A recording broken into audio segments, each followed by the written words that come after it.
Өнөөдөр та бүхэн маань яг одоо манай зочны цагтаа хамт байна. Тэгэхээр өнөөдөр бол ажилд явахгүй, амралт гэсэн айтайхан өглөө байгаа. Тэгээ хатаад энэ сайхан өглөөний мэндийг хүргэе. Баярлаа. Чамд гэсэн өглөөний мэндийг хүргэе.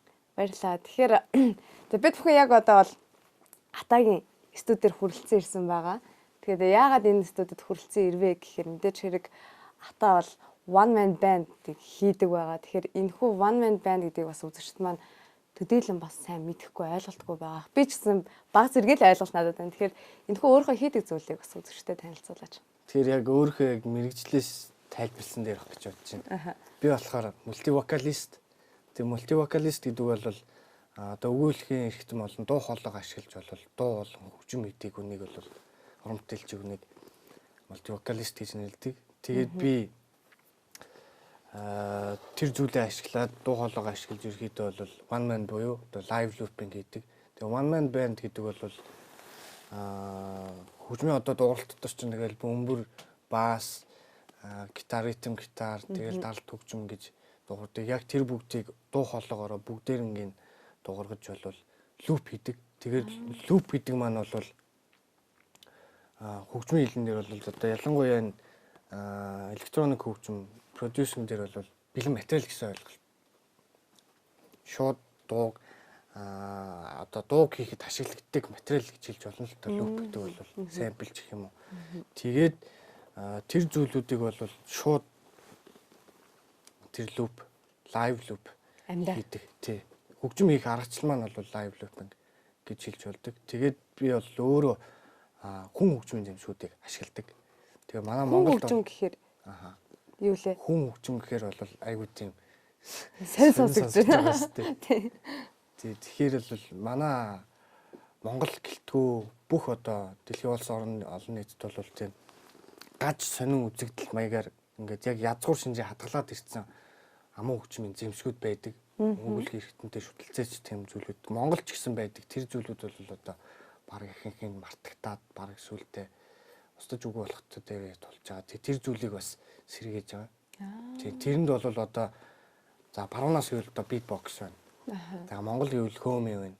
Тэгээд эсгэрээ гэж байдгийн. Тэгээ шүдний эсгэрээ, уруулын эсгэрээ, тагнаа эсгэрээ гэл янз янз байна. Тэгээ хоолойн лимб гэх ч юм уу. Тэгээл аман лимб гэл янз янзын зүйлүүд байгаа. Тэр бүх зүйлийг ерөөхдөө ашигладаг. Тэгээ би бас язгуур хөгжим одоо артын хөгжмийн зэмсүүдийг бас ашигладаг. Одоо энэ чинь товшоор байна. Тэгээд цуур гэдэг хөгжмнүүд байна. Тэгээ хөгжмийнхаа бүх дууралтаа хөгжмийн бүх одоо тохируулга одоо найруулга зохион шугамжийг өөрөө гаргаж хийдэг.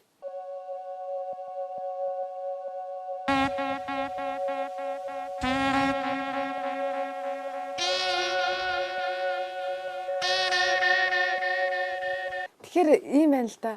Шууд амьдаар чи тэр за хүн хөгжим те эсгэрээ хөөмийгөө за давхар ингээд цуур хөгжим ч юм уу товшоор хөгжим үү. Тэгээ давхар энэ төхөөрөмжн дээр ажиллана. Мөн үү? Нэгэн зэрэг шууд нэг доорлол бүгдээ. Тийм. Тэгэхээр энэ бол зүгээр нэг юм тайзан дээр гараад одоо нөгөө нэг бүх ганцаар ингээд бүжиглэх ч юм уу эсвэл програм тавиад дуулах тэн дээр нөгөө жоо харьцуулж болохгүй. Яг гэвэл нь нөгөө нийлмэл орлого гэхгүй. Маш олон зүйл би нэг одоо хийхин тулд маш олон зүйл сурах шаардлагатай болж исэн. Жишээлбэл би одоо энэ одоо яг техник дээр ажилд сурж байгаа. Монголд бол яг one man нэг хийдэг би бол хүн сонсож байгаагүй анх одоо чамаас энэ чамаас өөр хүн байдаг уу? Би бас тийм хүн сонсож байгаагүй. Тэгэхээр чи хаанаас сурсан байх вэ бид нарыг? Тэгэл өөрөө л сурна шүү дээ. Яаж сурах вэ? За YouTube-ээс сурах уу? Тэгээд YouTube гэдэг багш биш дээ. Hey, I could see the world in charge. I could be the movie star. Энэ төхөөрөмжн дээр ажиллаад за энэ зүйлд энэ хичнээн цаг хугацаа зарцуулж байна. Сурахад. За ер нь бол баг 6 дугаар ангиасаа би битбокс хийсэн. Тэгээ батхавраг 12 3 жил битбокс хийж байгаа. Тэгээд дараа нь 10 дугаар ангиасаа биш 12 дугаар ангиас хөөми сонирхож эхлэв. Тэгээд соёл урлагийн сургуульд яг Монгол ерөөсөө яг номоор нь сурах ёстой юм байна гэж ойлгоод сураад төгссөн.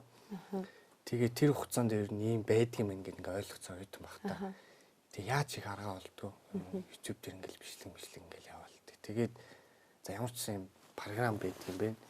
Эсвэл бол шууд юм гараар ингээд ажилтдаг юм аналог юм дижитал юм байдаг юм байна гэдгийг ойлголт ш. Тэгэл тэр үеэс л оюутан бас ганц хоёроор цуглуулаад яваалсан. Тэгэл одоо ерөөхдөө нэг ингээл хийгээл. Одоо л гаршиж эхэлж байна. Одоо л ерөөхдөө нэг зүгшрээд болцсон гэх юм уу. Тэгээд энэ зүйлийг хийхэд лайв луп хийхэд бол хоёр ангиллаар хийдэг. Ерөөхдөө энэ яг энэ компьютерийн програм дээр VST буюу одоо плагинууд дээр ажиллаад дуургаж олно, програмчлан гэсэн үг л дээ бүх юма. Тэгээд эсвэл зүгээр шууд ийм самплер лупрууд дээр ажилладаг. Тэгээд энэ бүгдээр бол өөр өөрсдийн гэсэн тийм онцлогтой.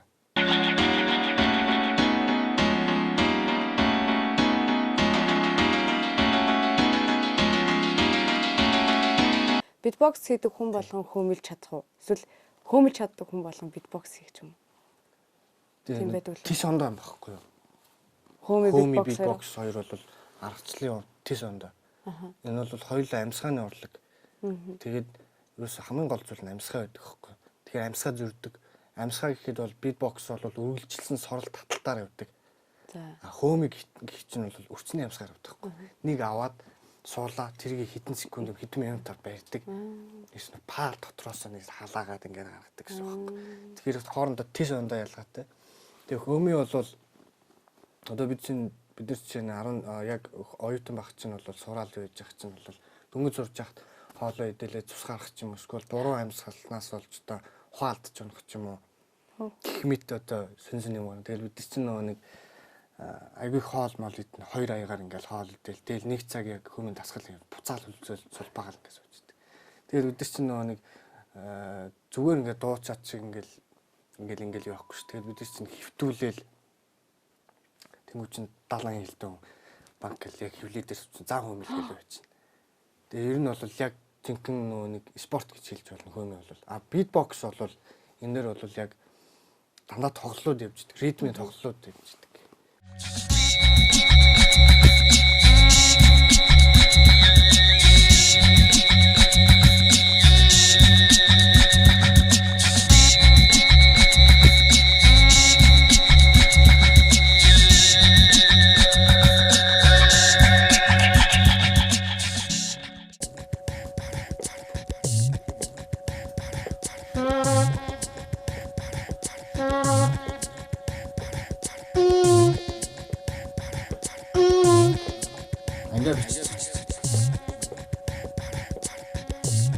За одоо бүгд бөмбөр орё.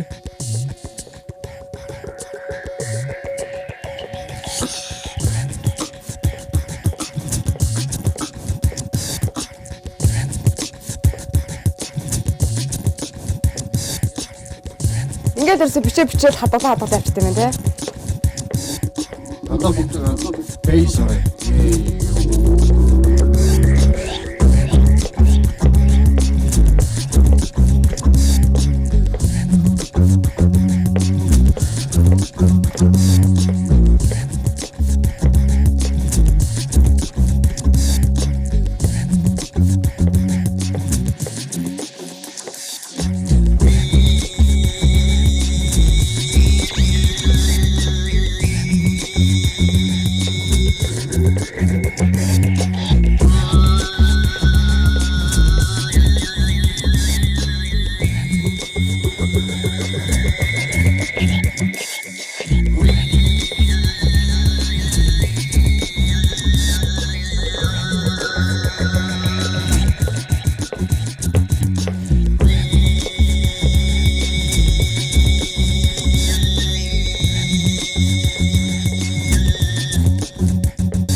산나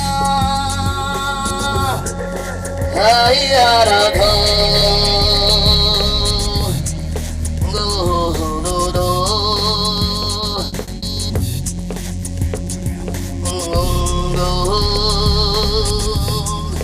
문tun나 하나던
За ихэнх дуурандаа.